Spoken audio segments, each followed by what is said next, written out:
What's going on, internet? My name's Travis. This is my 2007 GMC Yukon Denali. Today, over the next couple days, we're going to be airbagging it. I've already started. I actually got started yesterday, so I'll give you a little update on what we've done already, and then we'll just dive into it.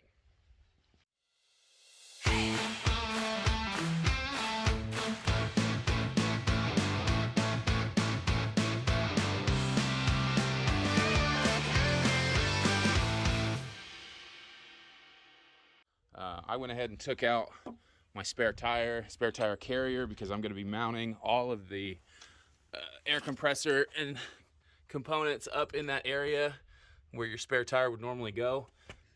All right, so we're just going to talk about some of the other parts and pieces that come with this kit. It's pretty involved. It comes with some parts that make this. It seems like it's going to make this really easy. It's plug and play, quote unquote. So things like your switch that covers all of your individual corners is just going to plug right into this little manifold block with all of your solenoids. So that's going to make things really nice, really simple. This is, it comes pre-wired. It's, got a little fuse on it. You're just going to run a power wire to here, and that plug just plugs right into this air manifold. I think they call it a VU4 manifold.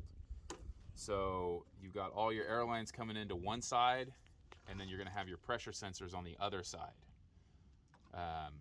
This guy right here is going to be your main pressure in the system. You get this cool little pod gauge.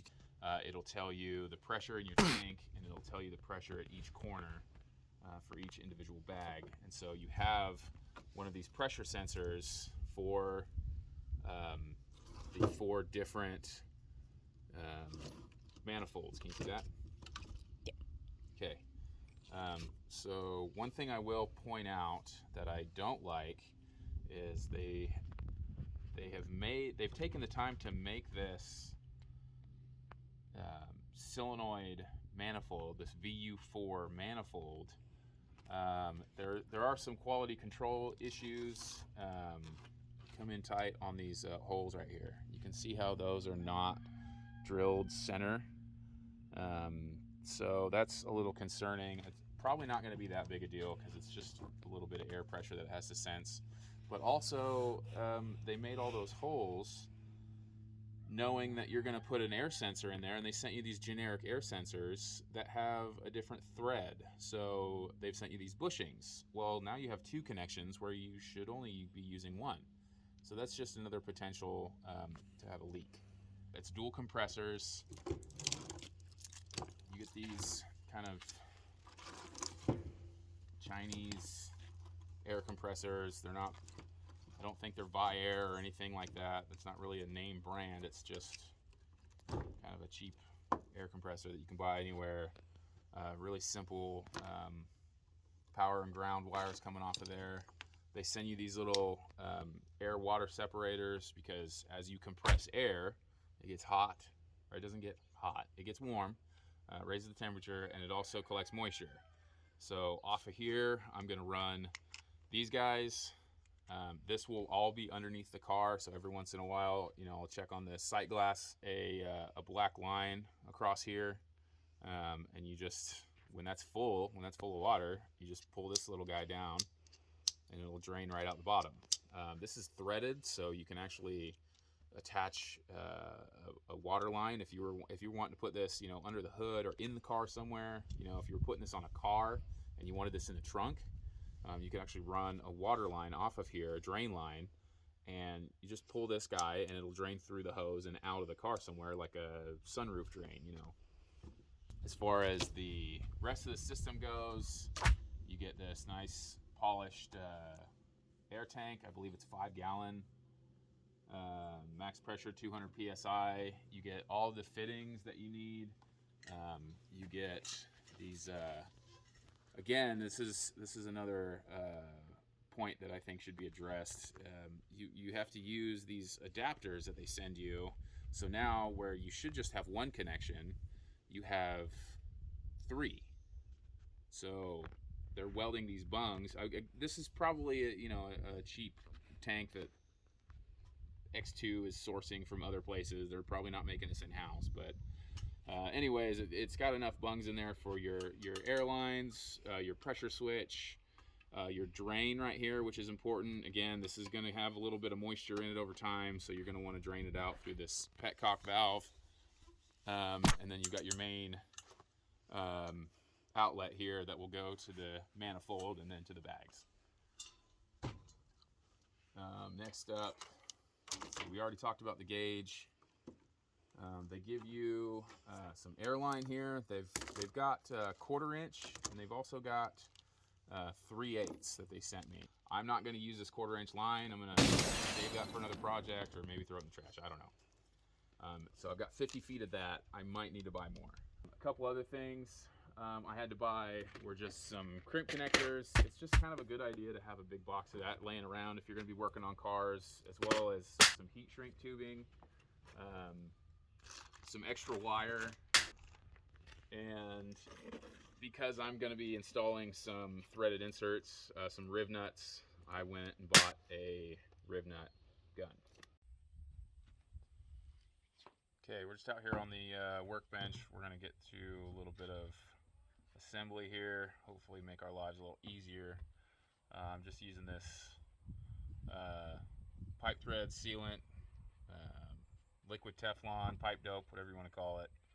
I used to use this stuff a lot when I was working in the construction trade, and we use this all the time putting together pipes for natural gas and propane, and it says it works, I believe it's up to 2,000 psi, which this system, yeah, 2,000 psi. This system will not touch that.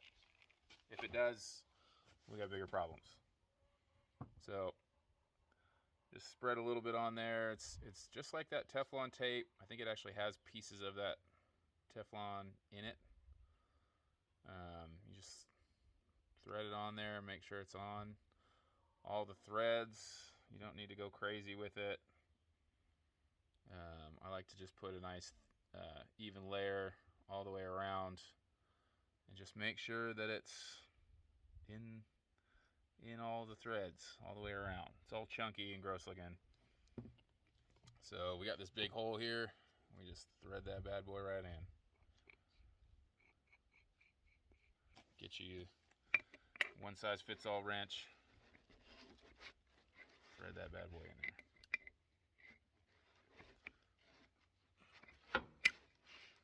Doesn't have to be super crazy tight. This is a brass fitting going into, I believe that's steel on the end of the bag here. Okay, now we're gonna we're gonna put these mounts over the bags. That brass fitting there just fits in the larger hole here, right over the top. We're gonna put some blue thread locker, Loctite, on the, this is the included hardware that came with the bags. I didn't look hard enough when I was going through everything, and I thought this didn't come with hardware, so I went out and bought these grade 8 bolts. However, these are too long, so we're gonna ditch those, and we're just gonna run what we brung. Put a little bit of thread locker on there.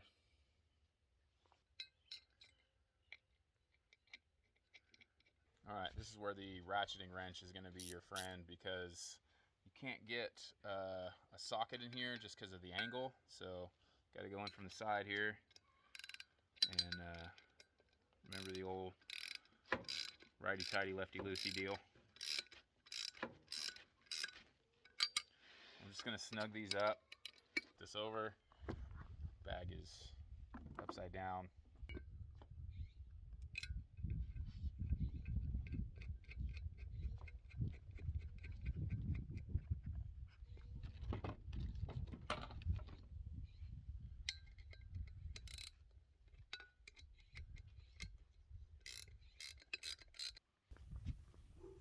Should have known just by looking at it. Those straight fittings, not gonna work. We need the 90s. We're off to the store and to lunch. All right, after a little bit of time, a little bit of searching, a little bit of adventure, a little bit of lunch, found the right pieces. So instead of that straight shot from the air hose, we're going with these 90s. These are more of the push to connect style. So these will go in the top of the bag, give us a 90 that will hopefully point us out the side of the mount instead of going straight up. The problem I was having was this was sitting in here, and the top of it is blocked by the mount itself, so there's no way to get the air hose on there unless you bend it, in which case you're gonna kink the air hose and it ain't gonna work. So I'm gonna put some more thread sealant on these things, get it all put back together, and keep moving.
I've got these things all set up. The hardware, it has some blue Loctite on it. I got the thread locker on here, and then I just stretched out my air line and held it about where the bag's going to go in the vehicle.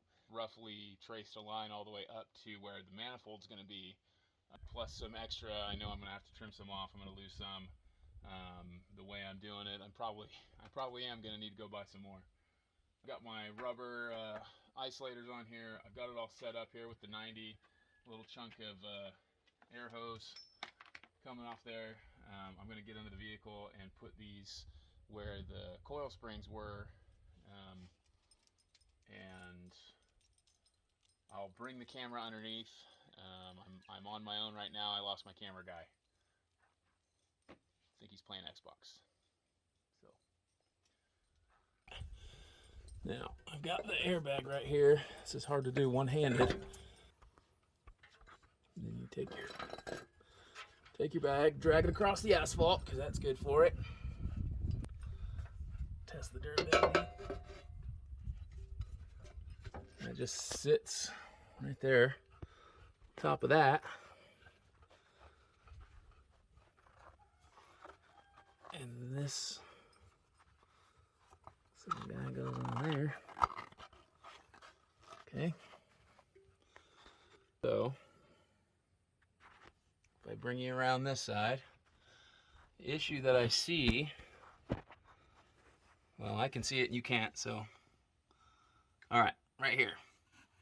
That dirty pipe right there is the exhaust. And this is the air line pointed right at it. So probably have to get some some sort of heat barrier. I think this stuff is designed to withstand a little bit of heat, but I just want to be cautious.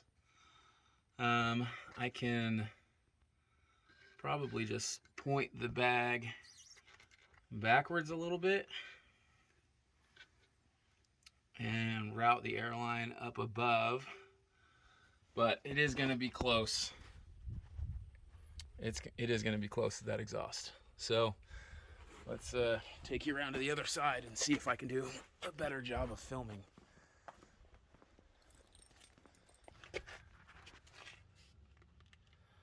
So let's see, these things are not super heavy, but just awkward to do one-handed.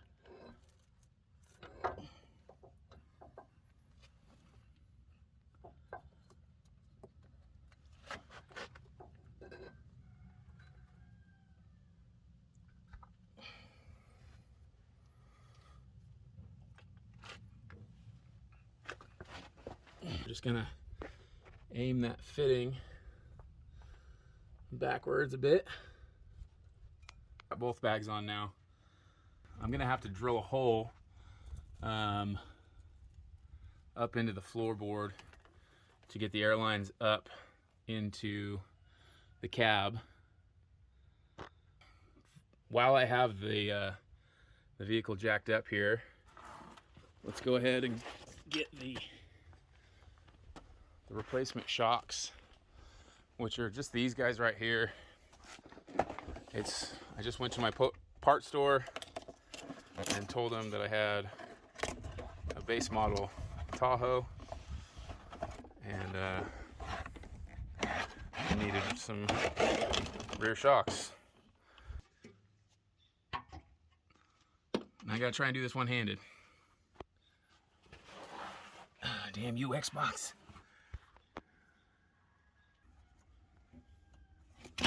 All right, I'm gonna have to put you down.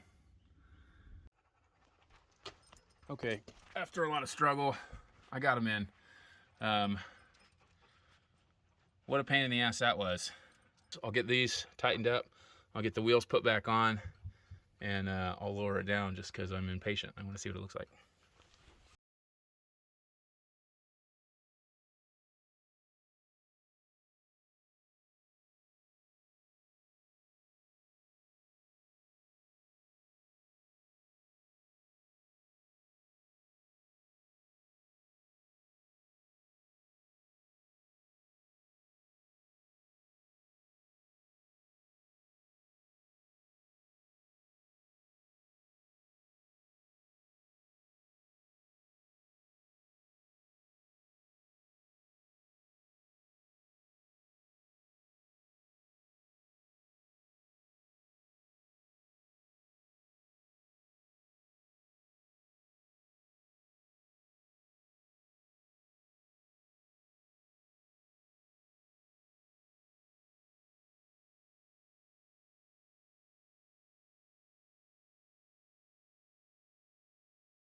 So much dirt in my face right now.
Got the bags on the back. It's lower. It's low-ish. It's nothing crazy. It's lower than stock. It's got bags on it. Try not to make up my mind about it until everything's done. I still got to do the front. I still got to put the compressors and stuff in. We're going to keep working on this throughout the week and get it done. It's looking pretty cool. Still on the stock wheels. I do have other wheels that I'm going to put on it. That's it. That's all for now. Thanks for watching. If you like it, let me know. Hit the like button. If you want to give me some advice, if you've done this before, go ahead and leave me a little comment down below. Thanks for watching.